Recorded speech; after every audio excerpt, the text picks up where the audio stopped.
Whether you're a first-time mom or a mom of many, there's always something new to learn. The how, when, and why of every new stage can be so overwhelming. So I'm here to share everything I'm learning along the way in my journey of parenthood. I don't have all the answers, and I probably never will. I'm just a mom, probably much like you, who simply wants to do the best I can to raise good, tiny humans. I believe there's joy to be found in every season of motherhood, and the more we know, the better we can help them grow. This is the Learning as They Grow podcast. Hello, and welcome back to this week's episode of Learning as They Grow. I'm your host, Alicia Foster.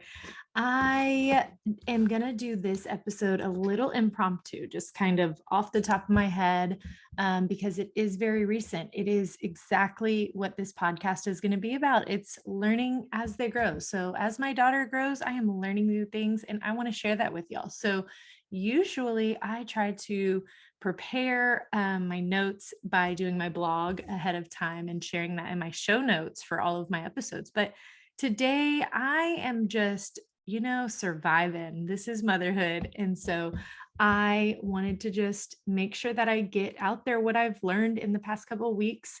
Our topic is going to be potty training. So I wanted to share everything while it's still fresh in my mind. I had this big plan a week ago, this week, to sit down, do my blog, make time for it, but life gets busy. So here we go. I've kind of jotted a couple things down, so hopefully I don't miss everything. And I will just share everything that is going on in this journey for us. So let me start with saying my daughter is 18 months right now, and we are successfully potty trained. It is so exciting to be able to say that. I've been sharing a little bit of this journey on my social media platforms, just, to keep people up to date and let them know if you're in this journey of potty training, you are not alone. So if you want to go and check those out, they're in my highlights and my Instagram or on my TikTok and Facebook, all those good places. So you can see like day by day what's going on. But I want to start from the very beginning of how we even came about potty training at such an early age, I think, for today's norm. It's not something that I think is for every single person. It's not going to be what I expect everybody to do, but we were following my daughter's cues, and she started showing us an interest in this pretty early on. And actually was around 14 months when she really made me think, oh my goodness, are we going to start talking potty training? We bought a potty. And now 4 months later, we knocked it out in 3 days. She was successfully potty trained. I guess by the fourth day, she was successfully potty trained. And of course, there might still be an accident here or there. We had one in the car the other day because trying to sit on the potty before you leave the grocery store is a big ordeal. That's something that I'm still learning about. Accidents are still going to happen, but as far as her communicating what she needs to do and getting herself to the bathroom with my assistance of being right there to help her, she has been rocking it for the last 2 weeks. So I'm so proud of her, and I wanted to share all of this with y'all. So let me go back to 14 months. Again, I don't think that, this should be the expectation for everyone. It's your child's, cues that you need to follow. So some kids are going to be telling you they're ready for certain things sooner than others. And some are busy learning other things. Like maybe your kid is mastered how to sleep through the night. Mine has not, but she has been working on potty training and motor skills like crazy. But hey, we're still working on that sleeping through the night thing, So I think every kid just really focuses on what they need to focus on for the time, and they will all eventually be potty trained. But if you are noticing any of these signs going on with your kiddo, definitely I encourage you to foster that development, and don't be afraid of it being too soon. From everything that I have learned, it is there's definitely a sweet spot, just like everything in parenting. You have to find that time that is perfect for them. If you try too soon, it's going to be incomprehensible for them, and they're just not going to be able to know what it is that you're expecting of them. If you try too late, they've now gotten very comfortable of sitting in their stuff in their diaper, and it becomes a very bad habit. So you have to find that sweet spot of what works for your child. But my biggest thing is follow their cues and make the time to invest a couple days to getting it done.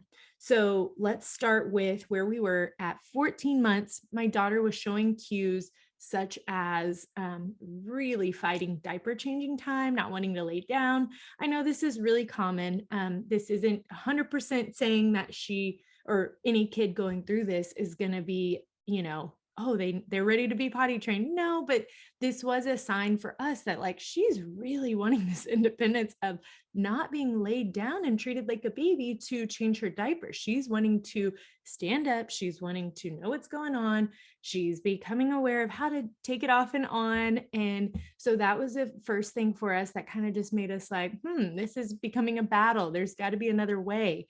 And then we started, the biggest one was when she started pulling on her diaper and letting us know right after she went. So from everything that I've learned and I've read about potty training, the best way of knowing is understanding that your child's going to go from clueless about when they've gone to the restroom, just kind of like, yeah, it's happening, who knows, and then all of a sudden you get a whiff and you're like, oh, okay, you've used the bathroom.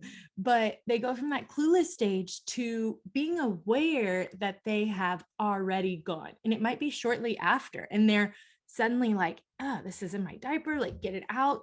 And again, this isn't for every kid. I've heard people say, my kid just didn't care, they would just sit in their stuff. But a lot of times they do show some type of awareness that they had gone. So that right there was a pivotal point for us to go, okay, now I need to foster this new knowledge into turning into the last step of where you want a child to be in, that is knowing before they go potty.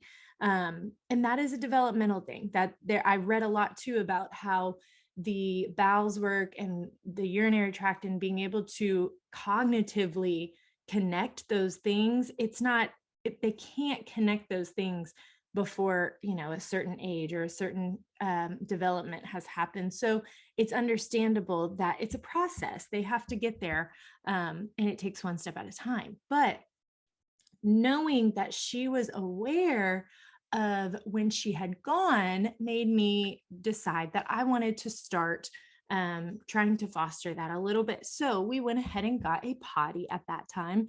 I got the summer potty. I'll find the link and attach it in the show notes below. But it's a small potty, which I learned is better and just a little bit more developmentally appropriate for their bodies to be able to sit and let everything flow freely. Like if you're an adult who uses a squatty potty, you understand the science behind like your legs needing to be at a certain angle with your hips and all of that to be able to really let everything flow out. And so it's the same concept. If you have a baby on a big potty, their legs are free hanging. And of course, there's going to be times that they use these big potties. But for starters, it is recommended to have a little potty, not to include once you fully start potty training, which I'll get into here in a little bit. You can use that potty in different rooms. So that's helpful in those first couple of days because they can't quite make it to the big potty. So little potty is definitely recommended. And the toilet seat came off, which you could put on a big toilet. So that was something that we started out doing. So I got the toilet, set it up, just let her play on it, sit on it, put her dolls on it. She was, I'm sure, like all children, when the mother tries to go to the restroom, there's not a minute of peace that you get in there. And so she was very, curious about what I was doing in the bathroom. And so I used that time to say, come on in, come sit with me. You can sit on this potty. This is what mama's doing this. And I noticed she was watching. And even before she started using the restroom on her own, now at 18 months, back at 14 months, she would try to get some toilet paper and try to wipe through her pants, just kind of on top of her pants, kind of showing that she's understanding that this is the process. And on that little potty, they have a really cute little flusher that makes sounds. So whenever she was done at the time, she would stand up and flush. And it was just, that was more playing, learning, exploring, discussing. And then we also got books from the library that talked about the potty. It showed images of toilets, and they're cartoon books, just illustrations and kids going potty, animals going potty. I mean, we read so many potty books. Every time I go to the library, I would just search potty and I'd ask the librarian, do you have any potty books? And so we did that for a couple months, and she really seemed to take an interest in it. And then around 15 months, I started sitting her on the potty as soon as she would wake up in the morning, because I became aware that like she's going to go right whenever she wakes up if she hasn't already gone in her diaper. So this was an opportunity where I could sit her on the potty. We sat and we read books, anything to entertain her and keep her seated. And then she went for the first time at 14 or 15 months on the potty. And it was very exciting. That was huge. I didn't consider her potty trained though at that time, because she was able to go, fast forward a month in, she had gone probably 10 times, pee and poop on the potty at different times. And that was just from me placing her up there. However, she was not able to yet tell me when she needed to go. So we were still in that stage of being aware that she had gone, but she wasn't quite aware that she needed to go yet. So I continued to just, let her slowly learn. And it wasn't until 18 months when it started becoming very evident that she was more and more interested. She was over the diaper, and I said, okay, I just need to buckle down. I need to stay home for a couple of days straight and really invest some time in this. And so we did. And that is the next part that I'm going to dive into. So the beginning part, I would more so say that's potty learning. I think that was really important. I really think that helped our journey and making her comfortable with the toilet and making her understand the process of everything. And then now, fast forward a couple months later, we're in the potty training aspect of it. Let me add, whenever it is time to begin, you want to make sure that it is the right time to start potty training. They're not sick, they're not teething, they're not having a regression. You're not planning on having a big trip coming up soon. You are not just having a lot of big adjustments going on. You want to make sure it is the right time. They're in the best possible mood, and you are able to fully focus on that time. So when it is the right time and you come up to that first day of potty training, it's important to start the morning talking about it. You could even start the night before and explain to them what's going on. No matter their age, they really do have good receptive language and are able to understand, even if they're not fully able to communicate yet. My 14-month-old, whenever she started being interested in using the potty, I would talk to her about it and let her know, we're going to be sitting on the potty and trying to go in here. Oh, look what's in there. Things like that. And now as she's 18 months old and her receptive language has grown even more, it's very aware that she's understanding what's going on. So it is different not having their diaper on for the first time. And it can be scary having that first accident if they don't know what's coming up. And then something I had heard from someone else and ended up actually seeing that it was true was sometimes that first bowel movement, whenever they have it into the potty, it's kind of freaky for them and they might have an intense reaction. They might cry or they might just be really concerned. I'm not really sure the science behind this, but it's like they think there is a part of them that is just dropped into the toilet. And it's like, what is that? What just came out of me? What happened? So really talking to them and just letting them know what to expect. And, we're going to have a different day today. This is what we're going to do. We're going to be staying home. This is what an accident might be like. And just throughout the day, really communicating. And again, keeping that patience and that calm tone whenever accidents do happen. Or if they sat on the potty, made you stand there for a long time and then nothing came out, just constantly reassuring and letting them know that's okay. I'm proud of you for sitting and trying, things like that. There are so many different opinions and, different ways that you can go about potty training. I literally skimmed, I didn't read in depth, but I skimmed like 3 or 4 potty books. I listened to podcasts. I watched YouTube videos. I joined Facebook groups and just kind of wanted to see how other people were doing it, what other people struggles were, and what I could be a little bit proactive for and understanding. And so I decided to go the bare bottom 3-day at the house route. I don't know what it's called, but I definitely think overall is kind of more of like the gentle potty training side. I did not reprimand for accidents. I did not make a huge deal out of an accident. It was just okay, accidents happen. We don't want to go on the floor. Let's go to the potty next time. And going that route, I didn't want to scare her away from using the potty or make it where there's any regression. And I also chose to not go the like reward route.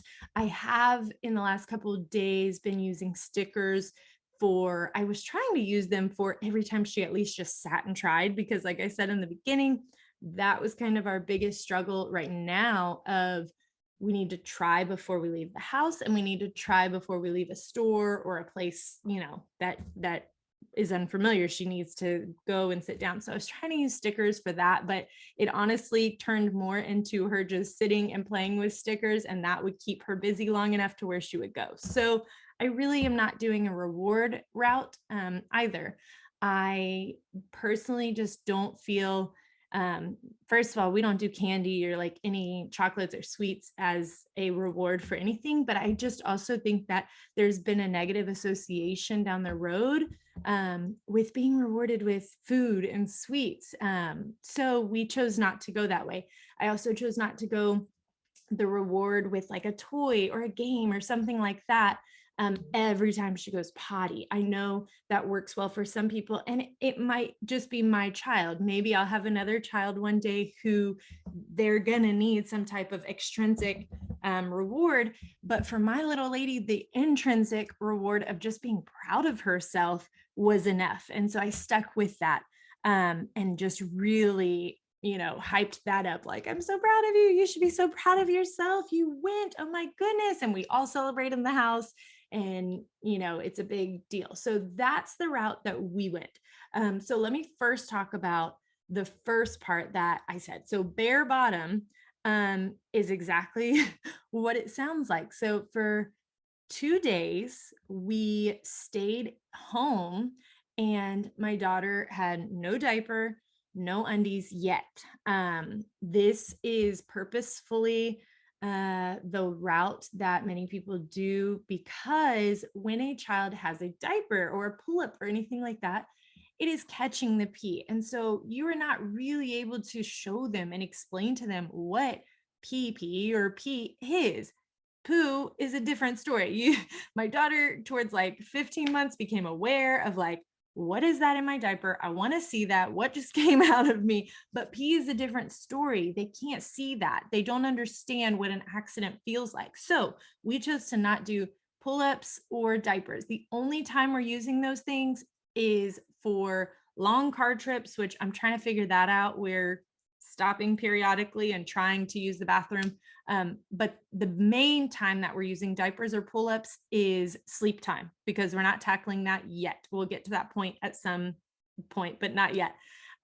So right now we're just doing undies. But in the beginning, the first 2 days, bare bottom, completely, nothing. So that first time that she had an accident, it was like, oh my goodness, what is happening? What is this puddle? It's an uncomfortable feeling. It's something that you don't want.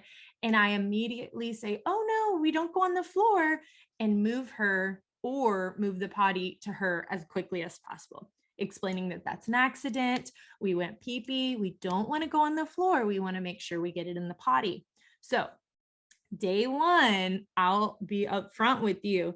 I tracked her accidents and her successes just to see one, if there was any schedule of how often she went, and two, if there was any progress. So she had 2, 3, 4, 5, 6 accidents on the floor on day one. That was a lot of running around with a towel and sanitizer or spray and cleaning up and mopping at the end of the day and rinsing her off just to do it all over again in another hour. And it was exhausting, but we had one successful pee in the morning. And then at 11, she told me she needed to go poop and she had a successful poop. And so that was huge for us on day one. And I tracked it and I said, okay, there was more on the floor on day one than there was in the potty. But a book that I was reading, I'm going to have to find the name and I'll see if I can link it below. It was a gentle approach to potty training, said day one, expect more accidents than not. So that was kind of encouraging for me. It really reminded me that accidents are not a setback. Instead, it is part of the process and it's how they're going to learn that they don't want that to happen to them. So day one was a lot of accidents. We moved on though to day two, and this was huge. We started the day with 2 accidents and I was like, oh no, this is going to be another rough day. But then by the end of the day, she had 50% of her bowel movements and pees were on the floor, and then the other 50% were in the potty. So that was a big deal. From that book that I had read, it said to expect maybe 60% still on the floor and 40% in the potty. So it was exciting that we had 50-50. We were right there, like, okay, she's understanding, she's getting better at sitting and trying, and she's getting a lot better at telling me and communicating. Let me backtrack real quick and tell y'all, when my daughter was 14, 15 months, we worked on trying to give her some sort of communication to tell us that she needed to go to the potty. We tried the sign language, which is one finger. I think it's like this if you're watching the video here, but if you're just listening to audio, it's your thumb in between your index and your middle finger, and you shake it back and forth, and that is potty. That's your sign. There are signs for pee and poop, but at that age, I just needed one sign for her to get it through to us. She wasn't really using it consistently, but she was showing me with her cues of pulling on her diaper. So that's where we were at 14, 15 months. But now by 18 months, she could easily say pee pee and poo poo. So that was a lot easier. So making sure that they're able to communicate to you in some way as where you can understand it is crucial. So now back to potty training. So we're still day 2, we're still bare bottom, and we're still staying at home. We haven't ventured out to go anywhere. We're dedicating all day making sure that we are focused on potty training. And guys, every minute of the day was potty training focused, because you are hoping to get them to go as much as often. So because the more they go, the more they practice. And so you have water and snacks, constant, just water and snacks, water and snacks. You want them to have a good fluid intake. And then you are going to be trying to go about every hour to make sure that they're making it to the potty in time. Like I said, I tracked my daughter and was able to see how frequently she went. She goes a lot more in the morning than towards the afternoon. And so I just kind of started making sure that our mornings we're going to be sitting down no matter what every hour and see if something comes out. And that helped a lot. So in addition to being bare bottom the first 2 days, being at home the first 2 days, the last thing that we really used for this approach for how we decided to potty train was having that potty in an area where she was playing. This was not what I had anticipated on the first day. I had the potty in the bathroom, and we had a lot of running accidents from the playroom to the potty. And so I decided to listen to a different approach that was explaining that having their toilet in their playroom or their room or wherever you are at the time is really important, because it's just a constant reminder. And then if they start to have an accident, rather than picking them up and running them to the bathroom, you quickly slide the potty underneath them if possible. So with that, once I changed that on day 2, and that potty was everywhere right by her. If we went out back for a little bit, that potty was out back with us. If we were in the playroom, if we were in her room, kitchen, like wherever you are, that potty needs to be. And because of that, I was able to catch some of those accidents, and we made it to the potty in time. So definitely recommend doing that as well. And it is weird for the first couple of days, like your whole house is just potty focused. It's turned upside down. I think I FaceTimed with somebody, and I was showing them, look at our setup, and they're like, oh my gosh, that's in your playroom or in your living room. And I'm like, just for a couple days, and then it really helped make the difference. So that is something that I recommend. So by day 3 now, the approach that I went with recommended trying undies by this time. So we went and we had a couple of undies that were handed down to us. And so we tried that, and we went through every single pair of undies that day with an accident. And I was just like, this is going to be rough. So we continued the bare bottom for the rest of the day. I had to do laundry. And so she was half day with undies and then half day bare bottom. But she went her whole day with 5 accidents and then 10 successes, and really was able to tell me. And so it was really like, okay, we're making progress.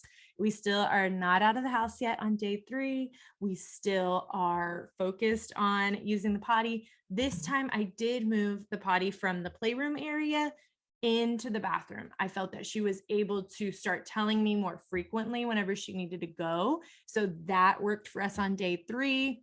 I don't know if that's going to be universal for everyone. I think it's going to depend on what is happening with your child. If I would say maybe by that 50-50 day, whenever you're like, okay, half are on the floor, half are in the potty, give it one more day to really make sure that they are able to hold it for long enough to get to the potty. You don't want to regress and make it like, wow, we had so many less accidents yesterday, but now we move the potty in the bathroom and there's just accidents everywhere. So you want to give them that time. And really, I'll be honest, it was rough for me to be stuck at home we ended up going 5 days straight at home. And that is not typical for me. Like, we're always on the go. We do play dates. I at least like run to the store or do something. We go to the park down the street, and we couldn't do much because it was like, what are we going to do? Like, I don't know how to handle yet.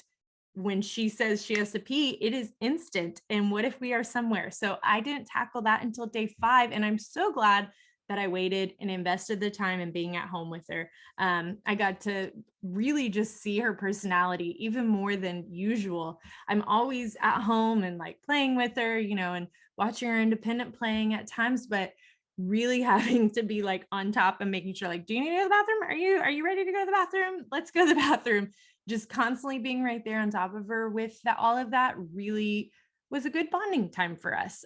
It was hard at some points. I'll be 100% honest. It is not my favorite thing to be stuck at home all day talking about the potty, but there were some definitely like silver linings that made it all worth it. And it was awesome, because by day 4 of potty training, we had 0 accidents. So by day 4, she had it down. And again, like I said in the beginning, that doesn't mean there's never going to be accidents from here on. But by day 4, she woke up semi-dry with her diaper from the night before and immediately was like, pee-pee, let's go. So she sat down. She wanted to try again to go number 2. Like, she kind of was becoming way more aware of what was going on with her bowels and her, pee. So she was able to very well communicate that by day 4. So when it came time to transition from the bare bottom to undies, after we went through the ones that were given to us, I decided that it would probably be fun for her to go pick some undies out at the store. So we just ran to the local Walmart and found some, that she was drawn to, and really just let her take the reins on that and pick them out and put them in the basket, and explaining to her, those are your undies. That's what we're going to be wearing whenever we do potty training, things like that. So making that connection that this is something that I have a choice in, and this is something that is special to me. So that was something that we did. And then on day 3 or 4, we went full in with no more diapers except for at nighttime, and just having those undies that she picked out. So I definitely am happy to say that she was fully potty trained by day 4. Day 5, we decided to get out of the house. And when it comes to getting out, it is important to take that slowly. Like I said, we are kind of always on the go. We really like running around and doing play dates and going here and going there. But it was important to take our time getting back into our regular routine. If I would have just on day 4 been like, okay, she hasn't had an accident, let's go run errands and go on a play date and this and that, that would be too much of a drastic change too quickly. So we literally started with walking around the block. And I was like, what do I do if she has to go? So I packed a bag with her little portable potty, change of underwear and wipes and bags, just in case I needed to put wet clothes in there, and just prepared for if she needed to go, we would stop and she would go, because I knew that if we were walking or riding our bike, she wouldn't be able to run back to the house just yet. She didn't have that bladder control then. And then the following day, we went for a bigger walk. We went for a bike ride through the woods. And I did the same thing. I packed that bag, and that was on day 5, and was able to utilize that potty she needed to go. And I had it there for her. So we had avoided no accidents. And again, just kind of, reinforcing that positive behavior of, that's so great, I'm so glad you told me, and like, look, you went. And then we ventured out to the store finally, and that was something, as I've stated, that we had to and are still working on, making sure that she tries before we leave the house and tries before we leave the store. So this is now a non-negotiable for us, because I've learned by trial and error that if she doesn't go before we leave the store, we might have an accident on the ride home. And you don't want to, as I've maybe stated before, you don't want to put them in undies and pull-ups, or I'm sorry, diapers and pull-ups, and just random occasions. If you have a 10-minute drive home, if you say, oh, it's fine, you're in a diaper, you can go, that's confusing and misleading for them. So they're not going to know the next time they're in the car, oh, I have a diaper, do I not? If I'm at the house, do I have a diaper, do I not? And so it really just helps being consistent with keeping those undies on as much as possible, and preparing for or avoiding accidents by going before you leave the house. I heard from a mom that said she uses trying to sit on the potty every time they do things, like even if they're going to go out back. She said it's like, okay, we need to sit and try and go on the potty. So that's an option as well, just something to think about. Okay, so we are only on to 2 weeks of potty training now. So I definitely have not like fully mastered the getting out and about, but a few tips that I have learned so far is having a travel potty with you. So this is something that we were fortunate to be given, and it's like a little pop-up toilet that has a disposable bag and a seat. And I have in the back of my car. And anytime we're driving and I realize that we've been in the car for 30 minutes or so, or she hasn't gone and she is saying pee pee, I pull over and we try. And this is something that I keep in the back. I have um, I don't like a mom car. What is that called? Like a mini SUV with a trunk that opens up, and I can set her right there. I make sure not to like put it out on the ground and have it where like just anyone can see her. I stand in the back and just try to encourage her. I have a couple toys back there, or stickers that we can play with, or books, things like that. And so that has been our saving grace these last couple of weeks when it comes to getting out and about. Also, I have another thing I was gifted, and I'm very thankful for this, a portable seat that folds up, and I've put that into a bag with some Clorox sanitizing wipes because you want to wipe that thing down afterwards, in a little small book. And I have all of that in a bag, and that we use on big potties if we're out in a public place. So those two things have been really helpful. My little lady is still pretty little, so if I try to sit her on a big potty, it's just kind of uncomfortable. She's like hanging over this big bowl of water. And so I think that having those small portable potties have been pretty helpful, and I definitely recommend getting those.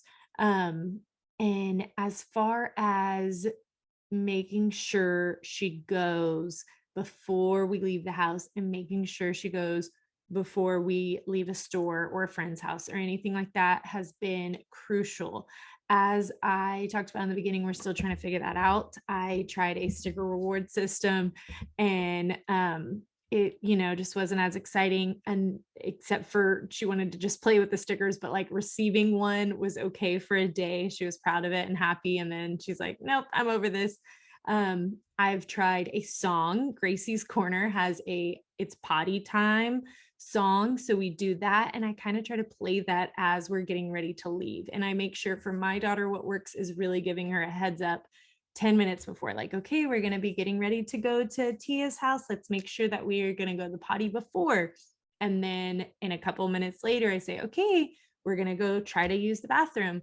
I have had to adjust my life to not be just a last minute running out the door, rushing from one place to another. I have to allot time now for going to the bathroom. This is how we've avoided most accidents.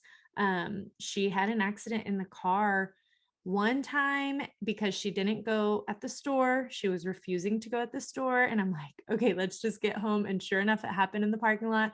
And then she had an accident one other time because she fell asleep. She started taking a nap on the drive to a friend's house, and she's not, potty trained yet for sleep time. So it was understandable that she had an accident at that time. And when it comes to starting the potty training, like I said in the beginning, I kind of went with a gentle approach, and I think that this is very helpful. You don't want to make a huge negative deal over accidents, and you have to be able to accept and help them accept that accidents are going to happen. Like, we're still learning. It's okay, giving them grace, but also using that as a moment to say, this is why we need to go before we leave the house.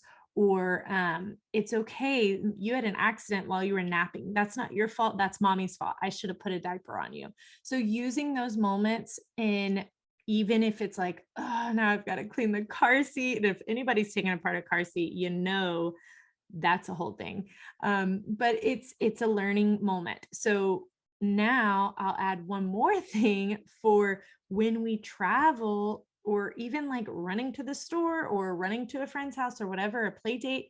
Somebody told me to use puppy pads in the car seat. And this has been genius because it caught our second accident that was in the car seat because she had fallen asleep. And so that has been really helpful. I just bought a big box of puppy pads and put them down in the car seat, and that's temporary. She's not always going to have that under her, but I'm really trying to help avoid accidents being such a big ordeal. However, accidents are helpful for them to understand they don't like feeling wet. They don't like, their clothes are now wet. It's probably up their backside if they're in a car seat, or if they're standing and had an accident, it's on their feet now. And so they have that initial reaction of like, oh, I don't like this. And that's okay. That's normal and that's healthy. But your reaction is going to make or break how they move forward with their potty training. So try to take a beat and just say, it's okay. Accidents happen. Here's how we're going to avoid them for next time. Or you need to make sure you tell me before we have to go. Mommy can get out of the car really quick and we can try to go in the back seat.